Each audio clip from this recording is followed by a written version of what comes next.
अनुपात और समानुपात इस टॉपिक के ऊपर आपका जो नेक्स्ट रीजनिंग का टॉपिक है एज कॅल्क्युलेशन व्यवहारिक तो याच्यावरती डिपेंडेंट आहे.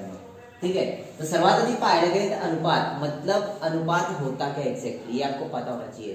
तो बच्चों ये ध्यान में रखना दो संख्याओं की तुलना करना मतलब क्या होता है अनुपात. क्या बोला दो संख्याओं की तुलना.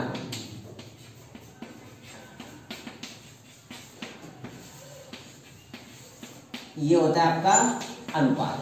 ठीक है. अब दो संख्याओं की तुलना करते कैसे बच्चों देखो दो संख्याओं की तुलना मतलब होता है 2 अनुपात 3. ये दो प्रकार की संख्याएं भी जिनकी हम तुलना कर रहे हैं. और अनुपात का मतलब भागाकार भी होता है. क्या होता है भागाकार. म्हणजे याला कसा लिहिता येईल माहिती आहे का याला आपण 2/3 भी लिख सकते हैं. क्या लिख सकते हैं 2/3 मतलब 2 को डिवाइड करना है 3 में या फिर 2 और 3 का क्या संबंध है यहाँ पे वो देखा जाता है. ठीक है बच्चों. और आपको मैंने ये जो बताया ना ये चिन्ह अनुपात का होता है. इसको बोलते क्या विसर्ग बोलते क्या बोलते हैं विसर्ग. ये अनुपात का चिन्ह है. अब ये अनुपात पता चल गया. दो संख्याओं की तुलना करना मतलब होता है अनुपात. और समानुपात क्या होता है बच्चों दो अनुपातों की तुलना करना. क्या दो अनुपातों की तुलना करना मतलब होता है समानुपात. यहाँ पे लिख सकते हो दो अनुपात की तुलना. दो अनुपात की तुलना मतलब कैसा पता है बच्चों हम लोग कैसे लिखेंगे 2 अनुपात में 3 लिखा गया है यहाँ पे बराबर है समानुपात. ये जो साइन होता है वो किसका होता है आपका समानुपात का साइन होता है. और समानुपात को हम लोग बराबर भी बोलते हैं. क्या बोलते हैं बराबर. कैसे आएगा वो आगे देखेंगे. 2 अनुपात 3 समानुपात में किसके 4 अनुपात 6 के. इसका मतलब ये हो गया बच्चों कि 2 अनुपात 3 मतलब दो संख्याओं की तुलना की है. और इसको हम लोग भागाकार के रूप में भी लिख सकते हैं मतलब बटे के रूप में. मतलब ये होता है आपका अपूर्णांक. क्या होता है अपूर्णांक. तो ये हो जाएगा 2/3. इसका मतलब मैंने क्या बताया बराबर भी होता है मतलब बराबर है किसके 4/6 के. अब ये 4/6 के बराबर कैसे हो जाएगा. देखो ये कट होता है क्या 2 दूनी 4 2 त्रिक 6 मतलब 2/3 बराबर है किसके 2/3 के. तो इसका मतलब सिंपल सा बच्चों ये होता है कि दो संख्याओं की तुलना करना मतलब होता है आपका अनुपात. और दो अनुपात का तुलना करना मतलब क्या होता है समानुपात होता है.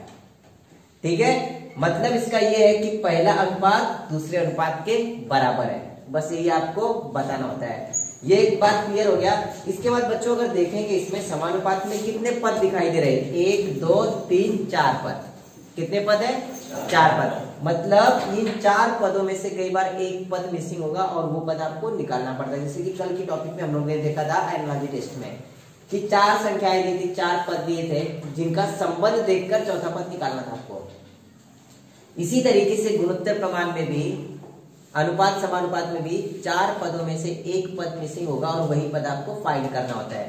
ठीक है. तो गुणोत्तर और प्रमाण के कुछ फॉर्मूले के वो जो याद करना पड़ेगा शॉर्टकट में आंसर निकालने के लिए. इतना लिखो आगे देखते हैं बच्चों. गुणोत्तर और प्रमाण मतलब अनुपात और समानुपात मैंने कितने पद बताए आपको 4 पद बताए. प्रथम पद अनुपात में है द्वितीय पद और समानुपात में क्या है तृतीय पद अनुपात चतुर्थ पद. ठीक है. मतलब इसको इस तरीके से भी लिख सकते हो कि first term upon second term बराबर होता है third term upon fourth term. ठीक है. ये आपको मैंने इसके पहले एक्सप्लेन किया था कि जो अनुपात होते हैं वो बटे में होते हैं. व्यवहारिक अपूर्णांक में लिख सकते हो उसको. और बराबर में होते हैं तृतीय और चतुर्थ प्रमाण पद. ठीक है. तो उसी तरीके से बच्चों ये क्वेश्चन दिया गया कि 4 5 और 12 का चतुर्थ प्रमाण पद क्या होगा. अगर इन तीन संख्याओं को इस फॉर्म में हम लोग लिखेंगे तो कैसे हो जाएगा वो 4 अनुपात में 5 समानुपात में 12 अनुपात में क्वेश्चन मार्क बराबर चतुर्थ प्रमाण पद इस तरीके से बनेगा. मतलब ये समानुपात में आपने लिख लिया इसको. अब इसको सॉल्व करने का तरीका क्या होता है बच्चों पता है. देखो 4/5 बराबर में होगा 12 क्वेश्चन मार्क. आपने वो क्वेश्चन मार्क की वैल्यू निकालनी है राइट. तो क्या करेंगे अभी यहाँ पे समझ के चलो x है तो क्रॉस मल्टीप्लीकेशन होता है. ये यहाँ पे आ जाएगा मतलब x बराबर क्या हो जाएगा 12 गुना में ये ऊपर जाएगा 5 और ये जो 4 था वो नीचे आ जाएगा. ठीक है. अब तक ये कट जाएगा 4 एकम 4 4 त्याई 12. x की वैल्यू क्या आ जाएगी 3 बचे 15. मतलब इसका जो चतुर्थ प्रमाण पद निकालने के लिए बोला है वो क्या होगा 15 होगा. ठीक है बच्चों. तो इसका शॉर्टकट क्या होता है, कभी भी आपको चतुर्थ प्रमाण पद पूछेगा, देखो चतुर्थ प्रमाण पद, चतुर्थ पद, तो हमेशा ये ध्यान में रखना, यहाँ पे 4, 5 और 12 का चतुर्थ प्रमाण पद पूछा था, तो लास्ट के 2 अंकों का गुणा, क्या करना है, लास्ट के 2 संख्याओं का गुणा, अंतिम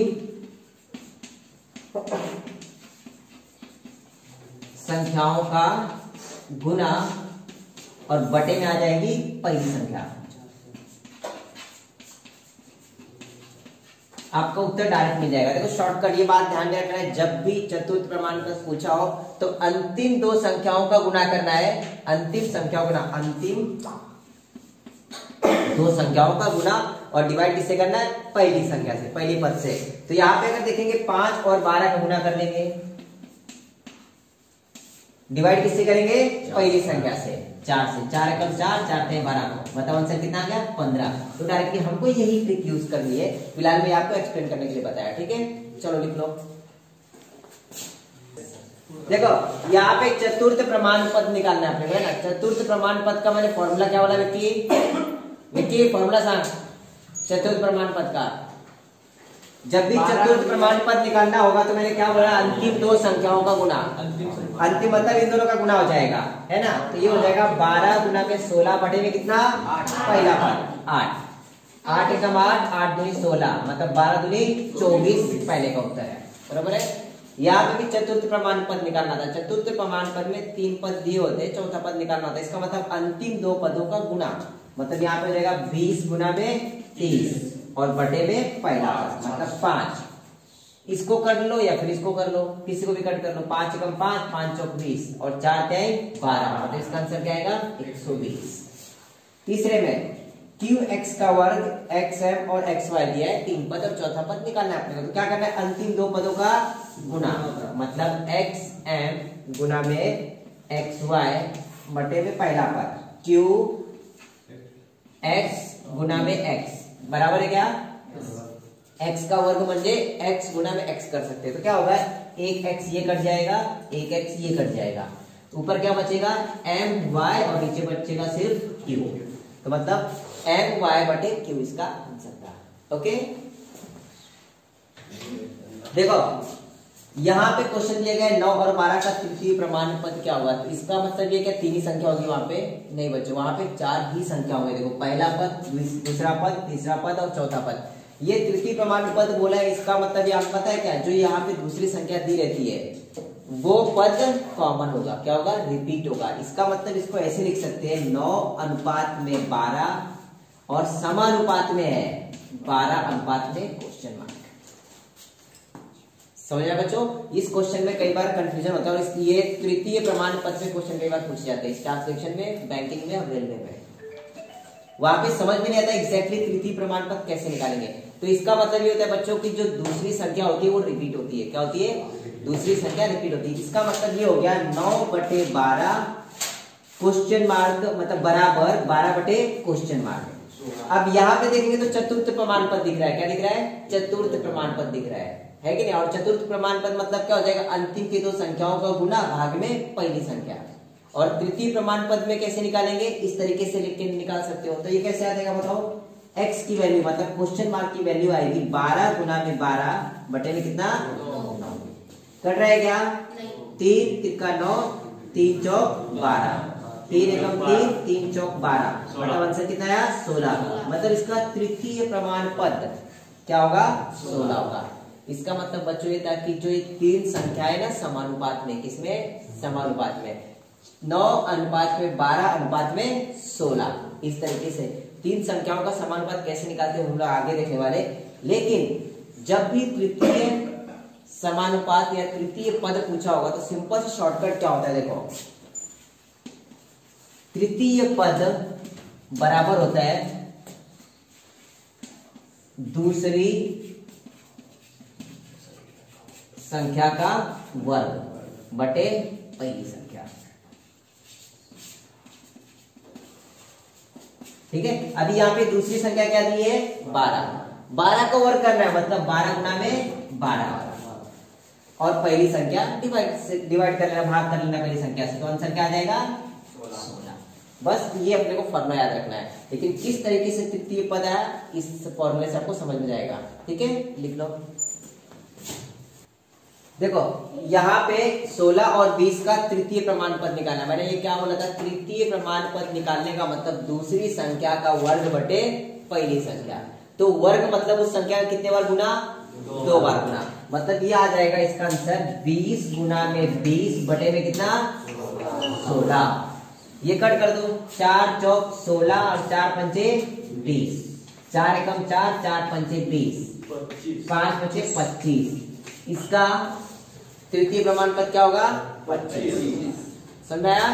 दूसरे का देखो, इसमें भी वही करेंगे बच्चों, दूसरी संख्या का वर्ग, मतलब दूसरी संख्या क्या दी है bx गुना में bx बटे में पहली संख्या, मतलब यहाँ पे हो जाएगा a का वर्ग x का वर्ग। बच्चों देखो यहाँ पे x कितने बार है 2 बार है, मतलब x का वर्ग हो जाएगा। इसका मतलब ये कट जाएगा। b का गुना b में मतलब क्या हो जाएगा b का वर्ग और नीचे a का वर्ग। इसका आंसर ये दिया गया था। ठीक है, 3 नंबर का क्वेश्चन दिया गया 4 और 6 का तृतीय प्रमाण पद। जब भी तृतीय प्रमाण पद बोलेगा इसका मतलब दूसरी संख्या का वर्ग बटे में पहली संख्या। ठीक है, 2 दूनी 4, 2 तिहाई 6, 2 एकम 2, 2 तिहाई 6, मतलब 3 का 9 इसका। क्लियर, बराबर था सबका। देखो बच्चों यहाँ पे 49 और 64 का मध्यम प्रमाण पद बोला है। क्या बोला है मध्यम। मध्यम मतलब ये या तो ये, बराबर है क्या। मध्यम मतलब होता है बच्चों ये दूसरा और तीसरा। मतलब यहाँ पे प्रथम पद दिया गया है 49 अनुपात में, द्वितीय पद गायब है, समानुपात में है, तृतीय पद भी गायब है और चतुर्थ पद दिया गया है 64। ठीक है बच्चों, इस तरीके का क्वेश्चन होता है। आप इसको सॉल्व करेंगे तो कैसे आएगा बच्चों बताओ। 49 बटे क्वेश्चन मार्क बराबर क्वेश्चन मार्क बटे 64, बराबर है क्या। इसको सॉल्व करने जाएंगे तो कैसे हो जाएगा, इन दोनों का गुना हो जाएगा। देखो ऐसा 49 गुना में 64 बराबर क्या हो जाएगा क्वेश्चन मार्क की जगह पे x समझ के चलो अभी है तो x का वर्ग हो जाएगा। अब इस तरफ वर्ग है तो इस तरफ आएगा तो क्या हो जाएगा वर्गमूल हो जाएगा। मतलब ये ऐसा हो जाएगा 49 गुना में 64 बराबर आ जाएगा आपका x। 49 और 64 का वर्गमूल निकालो डायरेक्टली। 49 का वर्गमूल क्या होता है 7 गुना में 64 का वर्गमूल 8। मतलब वर्गमूल निकाला तो ये कट गया ऊपर वाला, है ना, खत्म हो गया। तो 7 8 56, मतलब x की वैल्यू कितनी आ गई 56। मतलब आपका जो मध्यम प्रमाण पद होगा तो यहाँ पे भी 56 आएगा और यहाँ पे भी 56 आएगा, तब भी ये समानुपात में हो गए। क्या बोले 55 लिखा। अच्छा 55 लिखा क्या, ठीक है 56 आएगा। ठीक है बच्चों, अब देखो इसको डायरेक्टली शॉर्टकट में कैसे निकालना है। जब भी मध्यम प्रमाण पद हो, क्या हो मध्यम पद हो, मध्यम प्रमाण पद जब भी निकालना हो तो क्या करना है, दी गई संख्याओं का गुणा करना है और उसका वर्गमूल कर लेना है। दी गई संख्याओं का वर्गमूल, ठीक है, दिए संख्याओं का गुणा।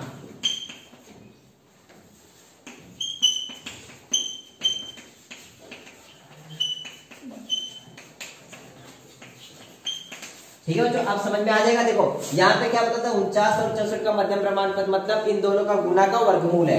तो डायरेक्टली निकाल लेना है 49 गुना में 64, इनका वर्गमूल आ गया 7 गुना 8, मतलब 56 डायरेक्टली आंसर आ गया। ठीक है, और शॉर्टकट में कैसे निकालेंगे बच्चों, डायरेक्टली इसका यही से मध्यम प्रमाण पद है, इसका मतलब ये इनका डायरेक्टली वर्गमूल निकालो। 49 का वर्गमूल 7, 64 का वर्गमूल 8, 7 8 56। सॉल्व भी करना पड़ेगा नहीं, चलो लिख लो। देखो बच्चों 2 नंबर का क्वेश्चन क्या दिया, 121 और 64 का मध्यम प्रमाण पद। जब भी मध्यम प्रमाण पद बोलेगा तो इनका वर्गमूल निकाल के डायरेक्टली गुना करना है। देखो 121 का वर्गमूल क्या होता है 11, 64 का वर्गमूल 8, बराबर है। इनका गुना कर लो 11 8 88, मतलब इसका उत्तर 88 आ गया।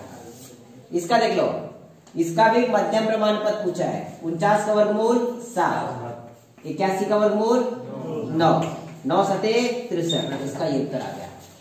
यहाँ पे भी वही बोला इनका वर्गमूल निकालना। अब बच्चों इनका वर्गमूल निकालोगे कैसे, थोड़ा सा कंफ्यूजिंग होता है क्योंकि अल्फाबेट का यहाँ पे आ गया। ठीक है, तो क्या करना, डायरेक्टली a गुना में x का वर्ग गुना में a गुना में x का घात 4, इसको वर्गमूल में ही लिख लो सीधे। वर्गमूल मतलब क्या होता है, दो दो की जोड़ी बनाना। a कितने बार यहाँ पे, मतलब a का वर्ग हो जाएगा और एक का वर्ग का वर्गमूल निकालेंगे मतलब a आ जाएगा। ठीक है, अब देखो यहाँ पे x का वर्ग है मतलब इसका वर्गमूल क्या आ जाएगा x, और यहाँ पे x का घात 4 है, इसका वर्गमूल क्या आ जाएगा x का घात 2 गुना में x का घात 2। यहाँ पे 1 और यहाँ पे 2 मतलब कितना हो जाएगा 30, 1 x का घात 30, ये उसका आंसर लिख लो। देखो क्वेश्चन क्या बोला है, 16 सेकेंड का 48 सेकेंड से अनुपात। तो ये बात ध्यान में रखना, अनुपात मतलब क्या होता है, दी गई संख्याओं का क्या होता है,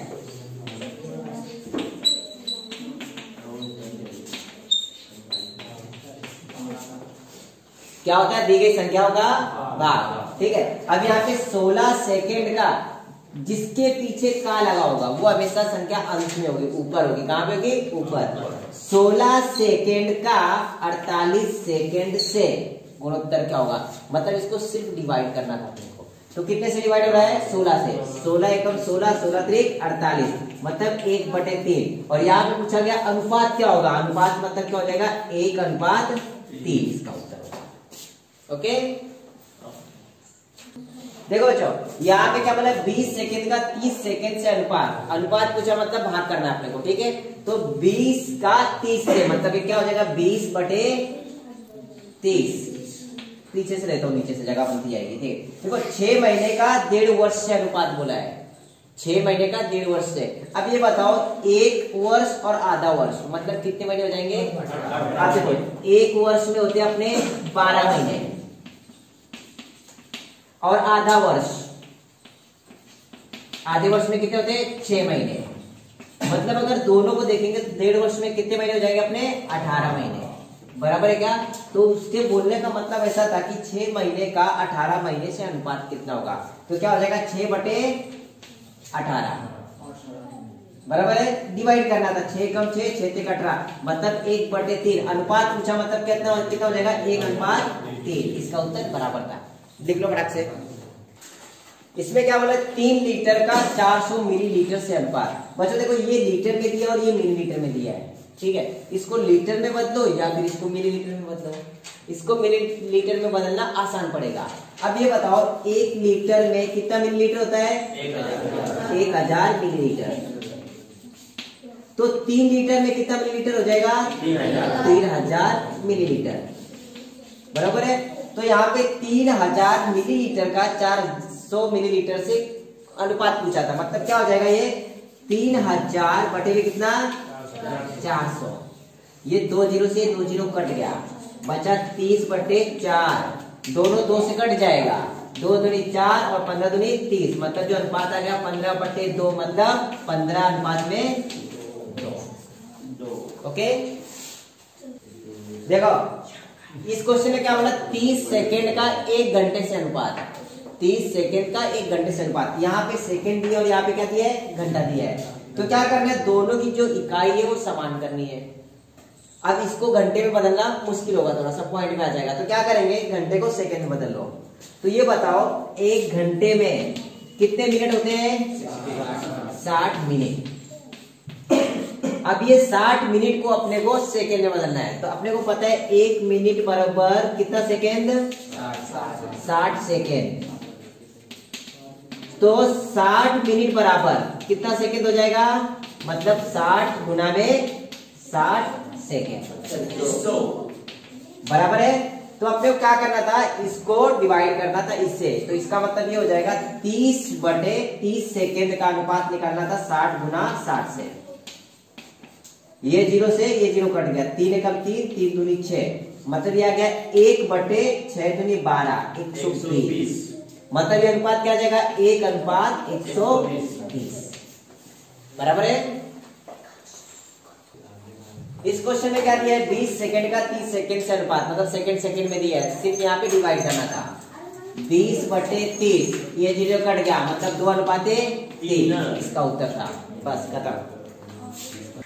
देखो बच्चों, जब भी क्वेश्चन में एक संख्या को विभाजित करना हो, बांटना हो, तो ये बात ध्यान में रखना कि अनुपात कितने दिए गए। यहाँ पे कितने अनुपात है, 2 अनुपात है, मतलब इस संख्या को हम लोग 2 भाग में विभाजित कर पाएंगे। अगर यहाँ पे 3 अनुपात होते तो कितने भाग में विभाजित करते, 3 अनुपात में। तो यहाँ पे 2 भाग में विभाजित करना, मतलब पहला भाग होगा वो 4 होगा और दूसरा भाग क्या होगा, 3 होगा। इतना आपको समझ लेना है, ठीक है। इसमें छोटा भाग कौन सा होगा, ये वाला, बड़ा भाग कौन सा होगा, 4 वाला होगा। तो हमेशा ये बात ध्यान में रखना है, जब भी किसी संख्या को बांटना होगा तो उस संख्या को ऊपर रखना है और गुणोत्तर का योगफल निकाल लेना है। क्या करना है, इनको जोड़ लेना है। इनको जोड़ेंगे तो कितना आ जाएगा, 7, और इसको भी जोड़ के लिख देंगे 7, मतलब पहला भाग ये, दूसरा भाग ये हो गया। अब लेकिन बांटना किसको है, 287 को, बराबर है कि नहीं। तो इसको गुना में लिख दो, बस इसको सॉल्व कर लोगे तो पहला भाग, इसको सॉल्व करोगे तो दूसरा भाग अपने को मिल जाएगा। देखो 7 एकम 7, 7 चौक 28 और 7 एकम 7। अब यहाँ पे 4 गुना में 41 पहला भाग, मतलब 4 एकम 4 और 4 चौक 16 पहला भाग। दूसरा भाग 7 एकम 7, 7 चौक 28, 7 एकम 7, मतलब 3 गुना में 41 दूसरा भाग होगा, 3 एकम 3 और 3 चौक 12, 123। ये पहला और दूसरा भाग अपने को, ठीक है। देखो बच्चों, 3240 को 5:3 के रूप में विभाजित करना था, बराबर है। तो इस संख्या को विभाजित करने के लिए क्या करना है, यहाँ पे 2 अनुपात दिए गए, 5 और 3, बराबर है क्या। तो मैंने हमेशा ये बोला है कि जिस संख्या को विभाजित करना होता है वो अनुपात ऊपर रख लो और नीचे इनका योगफल 8, और जिस संख्या को विभाजित करना है वो गुना में रख लो सिर्फ। यहाँ पे गुना में कितना हो जाएगा, 3240। अब देखो 8 से इसको कट कर लो, 8 एकम 8, 8 चौक 32, 8 पंचे 40, म्हणजे चुकी इथे तुमची कशी झाली माहितीये का, 8 पंचे 40 डायरेक्टली करून टाकले, म्हणजे 45 उत्तर आला, पण तो चुकीचा मित्रांनो। पावर कसं माहितीये का, 8 चौक 32, मग 4 ला भाग जातो का, नाही, मग 0 ठेवले आणि पुढची संख्या घेतली, म्हणजे ते 8 पंचे 40 झाले, म्हणजे 405 आहे, लक्षात। आता 405 चा गुणाकार 5 मध्ये करायचं, म्हणजे पहिली संख्या म्हणजे 5 पंचे 25 आणि 5 चौक 20, आणि दुसरी संख्या कोणती आहे, 3/8 गुणिले मध्ये 32 40, गुना करेंगे तो इसका भी 405 आएगा। 3 गुना में 405, मतलब ये आ जाएगा आपका 3 पंचे 15 और 3 चौक 12, 15। ओके, यहाँ पे देख लो 240 को विभाजित करना है 2 और अनुपात 3 में, मतलब 2 भाग और एक तीसरा भाग, बटे में दोनों को जोड़ देंगे 5। विभाजित किसको करना है, 240 को, 5 एकम 5, 5 चौक 20 और 5 अठे 40, गुना कर लो, 2 अठे 16, 2 चौक 8 और 1 9, पहली संख्या 96। दूसरी 3 बटे, दोनों को योगफल 5, बांटना किसको है, 240 को, क्या हो जाएगा, 5 एकम 5, 5 चौक 20 और 5 अठे 40, 3 गुना में 48, मतलब 3 अठे 24 के 4, 80 के 2, 3 चौक 12, 13 14, 144। पहली संख्या 96, दूसरी संख्या 144। ओके।